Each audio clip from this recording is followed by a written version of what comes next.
Um, so you can hear me. So this is awesome for me to get to be here with you. I've been following along as closely as I can these conferences since they started. And to me, you represent both sort of the foundation of the larger placemaking movement, but also the future of it.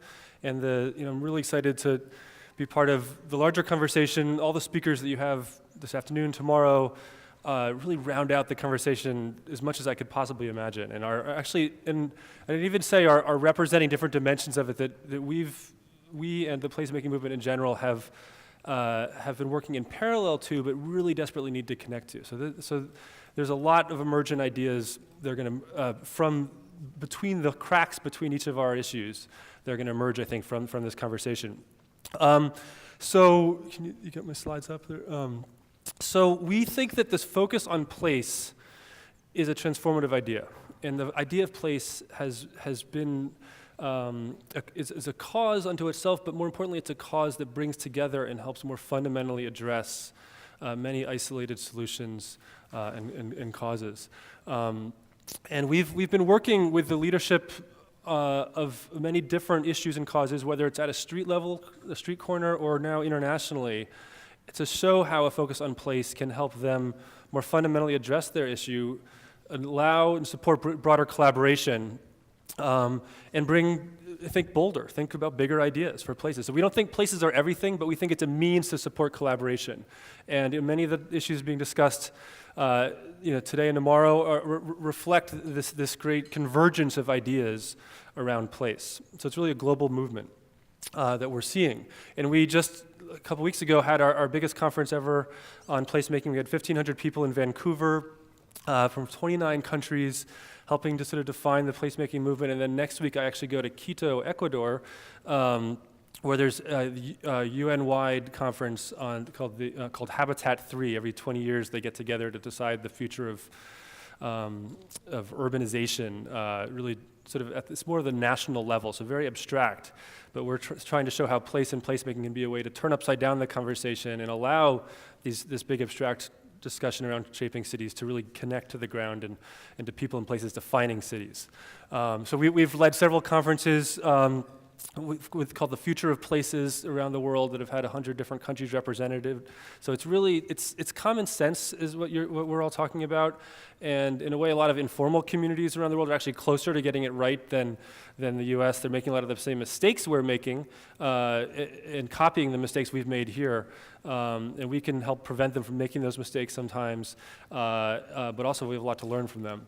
So we think we're creating a movement to shape spaces into places. A lot of the paradigm of building cities has been around building the objects, the form. We think if we lead with place, with uses, that it drives demand for better form, for good development, for creativity. And it drives shared value. As it was previously just discussed, we think that when you lead with place, you drive demand for development and for profit sharing, but in a way that adds to community value and many of the values we're all concerned about. But unfortunately, if you Google the future of cities, the first image that comes up is this one, and most of the images all look like this. And this is an extrapolation of the way that the leaders of many of our fields are shaping cities, around objects, around frictionless mobility, around space, not place. And if America's most famous architects from Harvard Graduate School of Design are effectively still building this in China, but also on a small scale in the US in many different ways. So we think that, so I was in Jakarta recently, and go ahead. I looked out my window, and it pretty much looked like that. And we're these sort of placeless experiences that are really, everyone's competing to take value from the place and suck value. And every city starts to look the same. It's about, people are disempowered. There's no local economy, no local culture. It's really a affront to those issues. So certainly our transportation silo, our transportation paradigm has been a big fault in all of this. If we plan for cars and traffic, we get cars and traffic. And go ahead. This is the situation where people don't want to come downtown again. You can't compete with a mall if you have an experience like this crossing your street. And in New York, about 10 years ago, we led a Streets Renaissance campaign that led to a retaking of some of the streets there. We have to think a lot bolder now, but by just showing that we can use these spaces for different ways, leading with people and places, which has just, again, not been the challenge that we've posed to the disciplines, and the disciplines are still not quite getting there. Even the ones that are just sensitive to these issues are still perpetuating sort of a discipline-led or place-sensitive approach, and we want to get to a place-led approach. And on Harvard's campus, we've been doing campus planning there for a while and creating with very low cost these gathering spaces by simply attracting people to spend time, to slow down in these spaces. It's not much had changed there in a few hundred years. Winston Churchill said we shape our buildings thereafter our buildings shape us. We think, we don't realize the extent to which we're shaped by our public spaces and the way they shape the way we feel, we connect with each other, we connect with our environment. But I love to show these pictures of artist-designed benches in Zurich, Switzerland. It's where a lot of the public art projects start, like the Cows on Parade and so forth. But we looked at them and realized that the people on the benches matched the bench. That somehow that people were attracted to the bench that matched their personality. They look like their home may look like that. Or not only did they sit on the bench that matched their personality, but they started to take on more of that personality of that bench. So what that tells us is that not only are people are very discerning and sort of subconsciously discerning about where they choose to go and spend time, but we take on that personality. And more people can live where they like. They can invest where they like.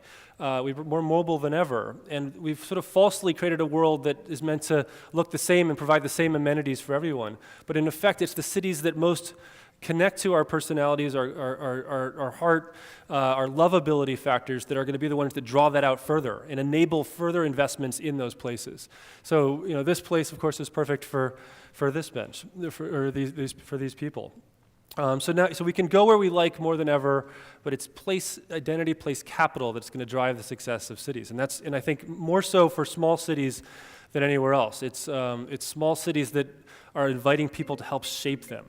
There's affordability is a small factor in that, but it's the way that they're culturally open and welcoming, as you'll hear later, that how place and placemaking can be a means to invite people to further shape and grow the identities and cultures of those cities.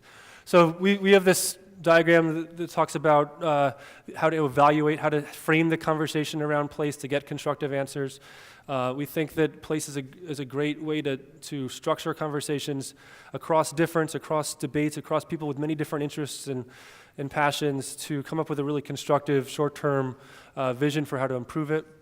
Go ahead. So, and I think you guys have heard from Catherine Laughlin, who with the Knight Foundation did this Soul of the Community study that they had never heard about place or placemaking before they did this study, but we're trying to figure out what led people to be attached to the community, and the livability criteria was very low. There was very low correlation between livability, things like jobs and so economic standards and schools and health and those sorts of things.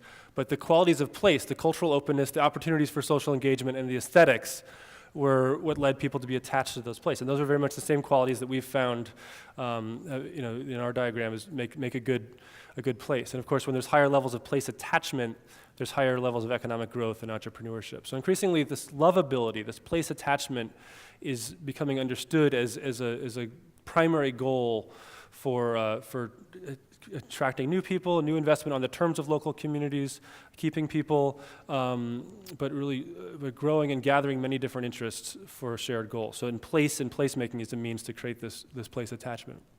So we think when you focus on place, you do everything differently. And this conference is a testament to that idea. And it's just an ongoing question that we're learning. How do you structure governance and finance? How do you structure the design process? How do you, in the participation process around this idea? We keep learning this lens, and how does it reinvent the various roles that we all have in shaping our communities? So, but what is placemaking? This is a term we started using about 20 years ago. We were set up, over 40 years ago by some of the Rockefeller family foundations to help get people to want to be in downtowns again. In the US in the 70s, people were running from public spaces in the downtown. They were looked at as a problem. So we were supposed to improve them. We were supposed to sort of gentrify them in reality. But about 20 years ago, we realized that it wasn't just about experts coming in to fix them. We realized that people in communities actually had the best ideas, and it was about structuring the conversation from them and building their capacity to transform these places. So we see placemaking as a collaborative process by which we can shape our public realm in order to maximize shared value, and it's strengthening the connection between people and the places they share. So increasingly we're understanding that the biggest benefit of placemaking isn't the better place, but it's the way that it changes everyone's relationship to each other, the social capital that's built, the capacity to further sustain and evolve these places. Go ahead. So in the framework we use to sort of structure this conversation and the sort of action agenda is this thing we call the power of 10. Go ahead. So we think cities really transform themselves around their public destination. So like Grandin Village, this destination changes how people perceive it locally and globally. But it's made up of a series of smaller places. Each of the spaces in front of these buildings, the corners, the places where people gather, where there's at least 10 reasons to be in them. Those are how people really experience it and remember it, and it's the uses and the excuses to spend time in those spaces that really define it. So we think you lead with the uses and these small places, and then you design and develop to support these uses. What's the right retail? What needs to be done? And it's often lower cost, short-term elements that can really have a bigger difference in this process. So we've gotten to work all over the world applying this place lens really to every kind of context, from slums in Nairobi. I've gotten to work all over Australia where they have very little of this sort of volunteerism and grassroots efforts, so it's actually government that's been doing it, but the big challenge is that the government's now realizing that the role of government shouldn't just be to deliver better places and projects, it actually should be to build the capacity of communities to do it themselves. So wherever we go, it's always one sector that's leading, and whoever brings us in, it's usually one sector that brings us in. Our goal isn't to just to work with that sector, it's to figure out how do we get the other sectors involved. So because the best places are owned and created by many different sectors. Go ahead. So this is the placemaking process that we train people in. We train traffic engineers and landscape architects and so forth in, and it's really to turn it upside down, to start with the place and the existing stakeholders, have them define it more around uses and activities. We don't think communities should design it. They're not the technical experts, but they can come up with more of a uses vision and then start doing things right away. As you've seen in Detroit, which I'll talk about. So in Detroit, this is we think the best story in the world about how a city is really transforming itself around place and placemaking. And we've gotten to work with many different sectors and contexts around the city. Over our whole history, but most recently in the last 20 years. Go ahead. The center of Detroit in 1917, about 100 years ago, was actually quite alive, was quite vibrant. This is Campus Martius, see the Soldiers and Sailors Monument. And then at the turn of this century, go ahead, this is what the same intersection looked like. So, by our patterns of suburbanization, of planning for cars and traffic, of sort of corporate boosting the different corporations in the automobile industry, we ended up with that. But we planned a square with the city leaders. The mayor facilitated it, but it was all corporate and philanthropic money that built the $20 million Campus Martius project that attracted billions of dollars of investment in the short years right after it, and the blocks around it, getting CompuWare and then Dan Gilbert to come downtown, and with many jobs. And so forth. And then more recently, we got to work with Dan Gilbert, go ahead, and do this sort of lighter, quicker, cheaper plan for many of the public spaces around downtown Detroit. This is what it's been like in the wintertime. Go ahead. And this is the photo simulation that we did, but they actually implemented it, within several months. And we put this beach at the center of the city right when it was going bankrupt, right at when it announced its bankruptcy. This was an event. But it was very short-term, low-cost elements that made it accessible, affordable, and showed people that it can change and give a lot of respect to human activity, and go ahead and brought people from all over the city to the space to feel connected and included. And there's still issues. There's always issues of, is one group too dominant? Is it culturally defined by one group? And that tension, that conversation, that always needs to keep being played out and drawn out in any placemaking process and conversation. But this, this beach has become sort of this very social, very comfortable heart for the city. But we've also been working, with the Kresge Foundation, the Kellogg Foundation, different parts of the city, and helping support sort of neighborhood placemaking groups and build their capacity. Is a quick example you can go through quickly of how there's efforts to sort of create these nodes of activity in some of the neighborhoods. This is around a Peaches and Greens grocery store. That was sort of the asset. We did community meetings and workshops to figure out what are the assets and what do people want in this space, and they were able to, you can go pretty quick through these, it was to develop this sort of power of 10 uses plan. What are 10 places, each with 10 things to do in it along this block? And instead of having people come to meetings, we did a festival where it showcased a lot of these ideas and got further engagement in the conversation. And they were able to then show a big vision, and because they had a lot of support and vision, they got a grant from Kresge to create this this park and this community kitchen and garden and sort of community meeting rooms and so forth. And then this was across the street from the gas station. People were perceived as loitering there, but if you actually ask people in the space how they would like to improve it, they have great ideas and they don't want to be seen as loitering. So they made the space a place that serves their needs and elevates their experience and role in the community, and actually helped to build the structures in the space. So, and this is a place where you have games and people are quite relaxed and comfortable but feel respected. So you can breeze through these. This is an example of how a lot of the centers this is Bristol, Connecticut. The center of their city was taken out, the whole historic core, to put a mall that of course failed. And we were working with a private sector developer to come up with a vision for the center, but they needed to create demand and show people that they could be downtown again. So we did this temporary public space square that was designed to inform the longer term goal. But it's amazing how people haven't forgotten how to participate in their public spaces, how to participate as part of them. And all the volunteers, everyone came out with what they have to contribute to showcase what they want their community to be like again. And this could happen in any part of the country. It's just people haven't been asked. It hasn't been sort of unleashed. The talent is always there. We showed them pictures of those benches, and someone said, I have a sawhorse, and I can paint a bench, and they immediately, within weeks, they were able to come up with all these elements. So, and you guys know the stuff, and then, these events were also used for further engagement and capacity building to inform the longer-term design development process in the space. Last example is this Congress Square Park. We find a lot of the best projects that we're aware of actually come out of people being against something. And a lot of people get criticized for being, NIMBYs or negative in the planning process. But we find that the best processes are because people, their passion did get going, but it's how they transition from being against something to being for something. And the best way to prevent your neighborhood from changing for the worst is to actually have a vision for what you want and to start creating that vision. So go ahead. So this is a square at the center of Portland, Maine, that you can go pretty quickly.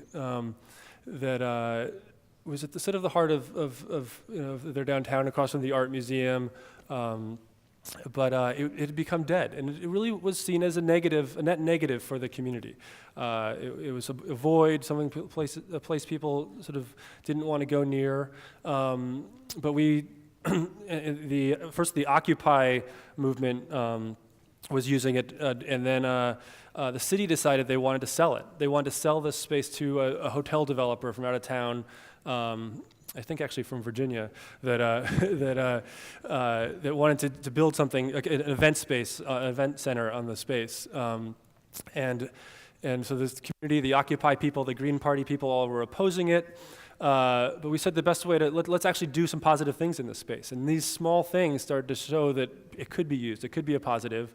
And there was actually a referendum on whether or not the city could sell parks, and it just lost. And because of the success of the things that the community was doing in this space. And now it's the thing that people are most proud of. The mayor who had been suggesting to sell the park is no longer in office, and public spaces and placemaking have become one of the main topics throughout the city. And it's all very grassroots led and very a lot of volunteerism throughout the whole process. And this has gotten our grant. One of our grants, we run a grant program with Southwest Airlines that has worked in 18 different cities to sort of build capacity for placemaking and seed these efforts. And we're seeing more and more foundations and philanthropies from different sectors get involved with placemaking as a cause. But this lighter, quicker, cheaper stuff. It's the short-term, low-cost stuff that we think seeds it, but it's not an end in itself. It's a means through which we create participation, build capacity, build relationships in the space. So it takes a place to create a community, and a community to create a place. And so, not only are there silos around disciplines, but community institutions are often siloed, but all of them have placemaking goals and skills and resources, and certainly, so a lot of the best thing we see, happen is simply gathering these different institutions and entities in a community and asking how can they improve their shared places, and they always have amazing ideas and efforts once they see that their goals are intertwined and their fates are connected, and it's their placemaking abilities that can drive their success. So wherever we go, we do these exercises around having people evaluate how are their places performing. This is in Melbourne, Australia, a city that's one of the highest ranked on the livability criteria, but it only had the green dots were their favorite places, and most of the rest of the downtown, even though it was very livable and had high quality urban design and very clean and well maintained, it wasn't very lovable, and were places people avoided. So we did this training we do it in a lot of places where you get people from all these different departments and they don't even know each other, and they all see their goals as security and building buildings and parks and so forth, but no one's looking at place in the public realm. And increasingly many city governments are realizing that place can be the shared value, the shared goal of all of their efforts, and place capital can be the way they measure their success. Go ahead. So in Adelaide, Australia, a city of actually about 80,000 people that live downtown, has been the place that has taken this idea the furthest, moving to a sort of a place-led governance where you can pop through these, where seeded with these lighter, quicker, cheaper projects, but all with the goal of seeing who's going to show up, who can be a leader in these communities, and how do they devolve government to the district scale. How do they and devolve the evaluation of these places to do that in partnership with the local communities? So again, they thought it was they were missing the place scale. They were not succeeding at that scale, and this more than any other city I've seen, they've really in the last few years they've turned this around with some very small grants, and they use our place diagram to sort of evaluate the success of each of these programs.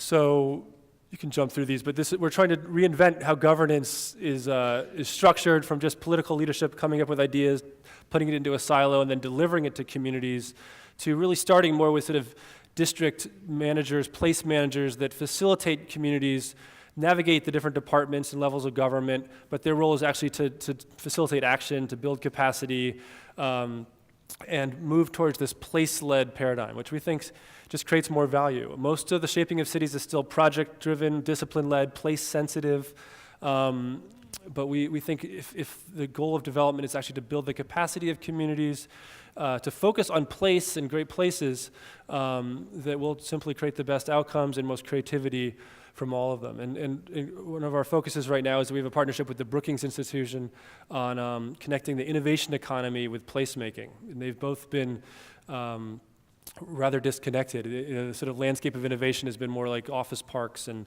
good placemaking hasn't really been supporting new ideas, new economies, big job creation to the extent that it needs to as well. So connecting these ideas is something, and developing measurements for them and new strategies for governance and financing is one of our big focuses right now. So I go next Saturday to Quito. There's 36,000 people gathering to define and set up the new urban agenda, and our job is to make place and placemaking a key part of that. And we see it as core to economic development, creating local ownership, drawing out community wisdom, respecting the community's ideas and values, and sort of turning upside down the shaping of cities to start with people and places. So go ahead. We've developed a placemaking leadership council that's volunteer network of people around the world that are leading this from many different sectors. We now have 1,500 members of it, and you'll see that you guys are sort of at the center of the most of the dots there. So we see you all as sort of the heart of this movement, a strong foundation for what placemaking is, but also the people that can lead the conversation and challenge it and grow it going forward. So I'm so grateful to be connected to you all and to further and to get to learn from you and to help communicate what you're doing, support your efforts, but also see this as a foundation to the larger global movement as well. So connect with us, stay in touch, look forward to connecting with you each throughout the day. Thank you.